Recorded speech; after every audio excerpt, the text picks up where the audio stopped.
came into play, and there were a number of issues identified by council to have staff propose potential alterations, adjustments to the bylaw.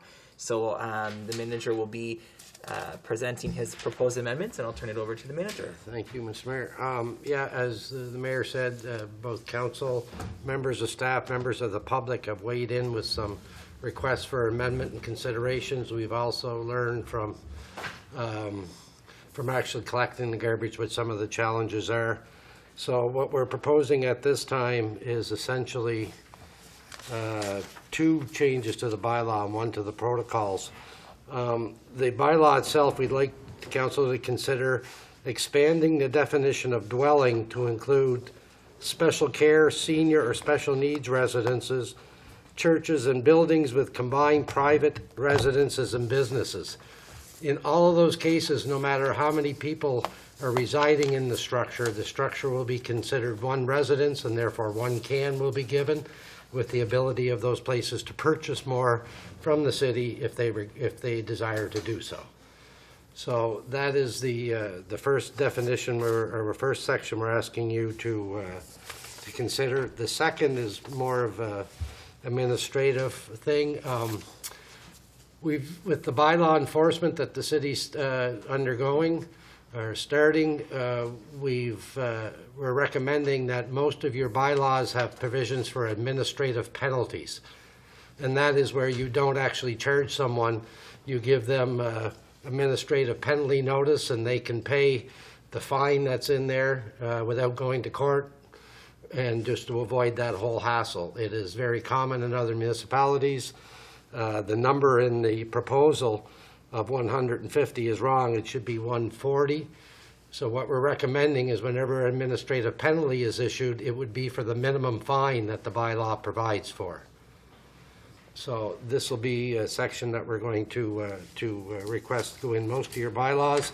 And the third thing is it's not part of the bylaw, but as we got many requests to consider opportunities for extra garbage or waste removal if a medical condition exists in a residence for 1 or more of the people living there, which they can provide evidence of medical evidence that it causes extra garbage. So we're going to ask the council to consider allowing us to change the protocol to allow us to provide an extra garbage bin when medical evidence is provided to confirm 1 or more residents have a condition that results in a substantial increase in household waste.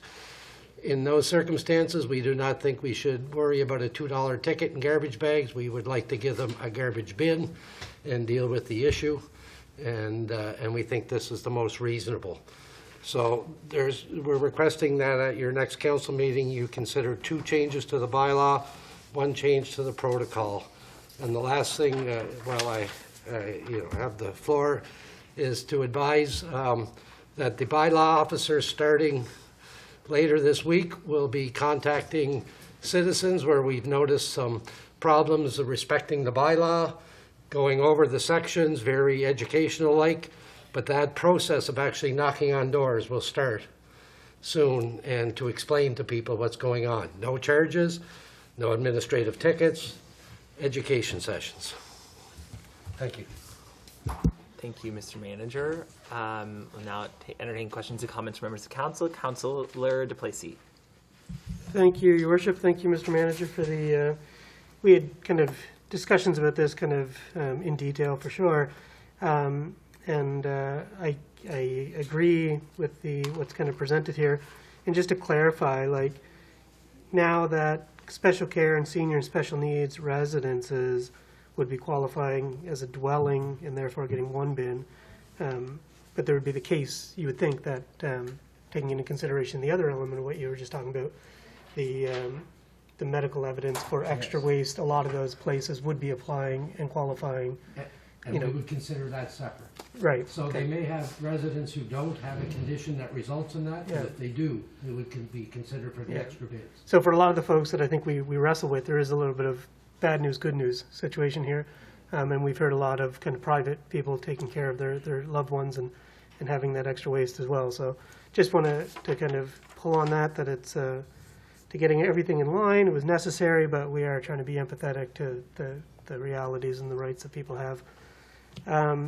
On the garbage, I'd seen and heard complaints of and again, away from this, but just quickly, the garbage tags blowing off and not sticking. I know it came up here before. Is that something that we're hearing in, like, being reported formally? Yeah, to Councillor DeBlacy. I guess it started, I guess I got it earlier this afternoon, so we're going to have a look into it. We'll probably switch and change the type of what we have. But for now, if if somebody is putting it out, if they had, could duct tape it or something to the bag, or even to tie it into the bag, I'll get the hauler to advise them to have a look close in case it's make sure that there is a tag on it. It is hard to get something exactly that's going to actually stick to the plastic, especially this time of year and there's moisture and stuff. So that's something we definitely will have a look at. I appreciate that, and I hope that we have as much patience as the citizens have with us in the figuring out these new rules and regulations. Councillor Ross Robinson. Thank you, Your Worship, and thank you, Councillor DeBlacy. Those were good points. I have one question about the administrative penalties. I have no problem with it. However, what is the process for when people have an abundance of garbage on the side of the road that they don't have the stickers for, or the extra bin, and so it's left there, and eventually it has to be picked up? Is it that we will pick up the garbage and then issue the penalty? And does the penalty go to the homeowner, or does it go to the residents?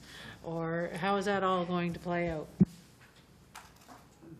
Currently, the only provisions that would allow the city to clean up the garbage would be under the unsightly premises bylaw, which is probably far longer process to go through to get to that problem.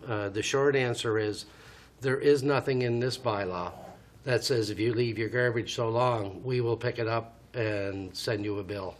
What will happen is we won't pick it up, and right now the bylaw says we're going to start fining you if you're not picking it up. But that can be amended if council wishes to include I recall it was discussed early, and the idea was, are you going to encourage people to say, I'm not picking up anything. Eventually they're going to clean it up. I'll pay the bill. And we didn't want to give an option to let them think we'll come and clean your garbage up if you leave it out for 2 or 3 weeks. But that is certainly available if that's what council wants. Well, I believe it warrants a discussion, because we are getting calls for people having an abundance of garbage on the side of the road that wasn't picked up on garbage day because they were non-compliant, they didn't have the stickers or the extra bin, and then the birds get into the garbage and blah, blah, blah. We know how that all works. But if, I think we need to come up with a solution. Either we pick it up the following week and issue the penalty or something, because we can't have garbage sitting on the side of the road, but we can't just ignore the bylaw, which we just put in place. So we do have to find that happy medium somewhere. And Yeah. Sorry. Council wishes, do you want us to bring options back to you with respect to how to deal with that specific issue and the options you would have? And I would as well. I strongly agree, Councillor Ross Robinson, and I think when you address one issue, you don't want to inadvertently create another. And especially with summer looming, like, there's got to be a mechanism to make sure that the people are, fined or whatever it might be, but that the garbage can't linger, because then that's a nuisance to the neighbors, and we know that unsightly is not a practical way to address that. Okay. Yeah. So thank you for raising that point, Councillor, actually. Deputy Mayor Quinn. Thank you, Your Worship, and I concur there with Councillor Ross Robinson's points. Manager Mike, I guess I'm going to direct this one at you. I can appreciate, after having been contacted, I'm sure those of my colleagues as well, that there is an allowance for some compassion here for those who are taking care of loved ones. You made mention that medical-based evidence would warrant a second can.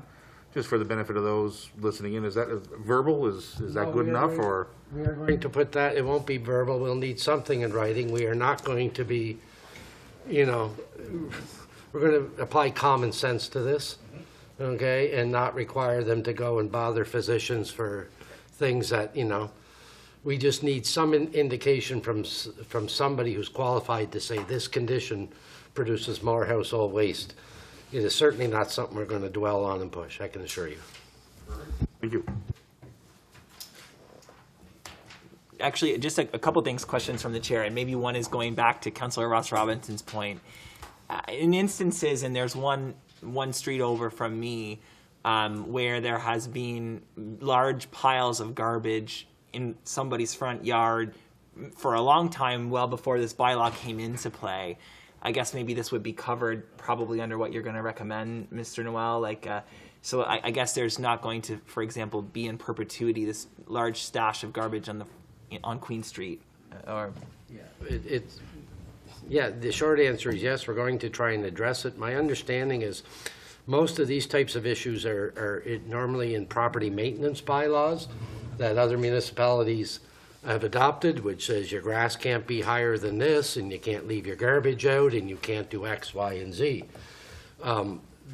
If there's no indication council wants to explore that, we will explore putting it and limiting it to exclusively garbage in the garbage bylaw. okay.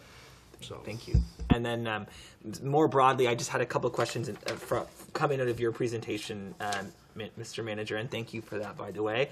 One of the areas that that had been discussed, and then is not in your recommendations, and I would just like to maybe just speak as to why, is sort of the daycares that are based in people's homes.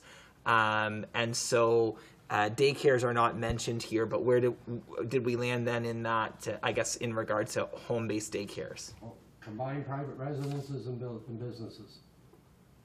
Okay, so that is already covered. So if you have a daycare in your house, that's going to be picked up under this amendment. If you run a small daycare, we're considering out of business, and we're not going to pick up the garbage. But if it's a home-based, If it's a home-based, it's the combined business and dwelling in the same structure. It will be picked up, one can. so it'll be considered a dwelling? Yes, sir. Yeah, okay. And then in regard to the special care homes, and I appreciate the work that's been gone in a lot of thought and consideration. And I've had an education myself in terms of some of these special care homes and senior homes, and that they can be, look like a single unit dwelling, and maybe have 2 or 3 residents, or that in some cases they can be, 10 to 20 people. And so I see where we've landed is that it's sort of one bin, and then they can purchase others just like any other household. But I guess maybe some thought around why that's the recommendation, and even for some of these homes that may have 10 or 20 folks living in there. Because what we determined was that we weren't picking up the larger facilities. We were treating the smaller house-looking structures like they were residences, and we were picking up their garbage. And then when we looked under the lens of this bylaw, we didn't see any difference between them. They were both businesses. So a place that has 6 people in a special care home and a business that has 20, it's still a business. So we were trying to balance the two of them. And the goal was to say, if you have a special needs residence, you'll get 1 can. And if you have 20 people, you're going to have to pay more. And the city's not going to provide. It seemed fair to say, we'll give you 1. Right. And to run your business, you have to pay for the rest, as opposed to it's all on you to get private haul away for your garbage. Right. So- although that would be an alternative they could pursue if it was cheaper for them. It would be, yes. What we found was we had some of the smaller ones, as I say, where we were already picking up. So we know that if you adopt this, there will be some larger ones where it'll get 1 bin that never got a garbage bin before. But that seemed to be the best option than stopping places with 5 or 6 people from getting any garbage pickup from the city. It's not perfect by any means, but you're trying to balance that business aspect with the residency aspect, and it's really tough. Yeah. Sometimes. So. And maybe just last question in that vein is I had a couple of special care home owners, I guess, operators reach out and sort of position themselves as though, why can't we be treated like apartment buildings? And who, for the public's, I guess, sake, is that we provided bins to. Again, I don't disagree with your recommendations. I'd just like to explain to the public why we arrived at that. Because a number of years ago, the council of the day decided that apartment buildings were going to get treated like houses. The staff recommendation were apartment buildings were businesses. And there was a meeting, and staff was told that apartment buildings for the purpose of garbage will be treated like residences. So that's why apartments ended up, even though apartments are technically businesses, they are residences. They are people living there. And so, once again, trying to balance the two of them. But years ago, apartments weren't included or weren't considered part of where we were collecting garbage. Okay. And the apartment owners lobbied council. They came into this chamber, and on one evening, council said, with a motion to council, that apartments will be considered like residences for the purpose of garbage. And just to clarify on that a bit further, in terms of the current bylaw, with apartment owners right now, we've provided them each one bin, I believe, but are they having to pay for their own if they go above and beyond that bin? They have up to 6 units. We give them a bin per unit. After 6, they get a 50 cubic yard metal bin, 80 cubic yard. So the ones that the trucks go in. And I don't know if it's per unit, Jay, so I don't know if they had a large number of units, whether they get more than one of those, or... What we found is the units up to about 20 have been accommodating with the 8-yard, and anything much more than that, we've had to put 2 8-yards in there. So there's a few that we had to put 2, but not a lot within the city. Okay. In short, the goal would be that those places shouldn't necessarily have to rent their own, it being a city-adopted philosophy that apartments will get collected. And I think it's important, just the distinction there is that in an apartment building, they're each considered different and separate units, where in a special care, they're all considered in the same unit, even if there are multiple people living there. Right. Okay, thank you. And just to add to that, though, the ability for those people, like depending on the acuity of the folks in there, could apply to have an additional bin at no cost. Through the medical Through the exemption. compassion. Yeah, I think that's actually an important point to make, is that depending on how many folks are in there with medical needs, they may qualify for additional bins. Yeah. So I appreciate staff's thoughtfulness on this, and it feels like we've arrived in that happy medium. So thank you, Mr. Manager. I'll be happy to support that. And if there are no further questions, if there are, please let's have them now. But I'm going to look for a motion to send this up. Deputy Mayor Quinn, seconded by Councillor Ross Robinson. This is to send up the proposed amendments to a future regular or special council meeting next week.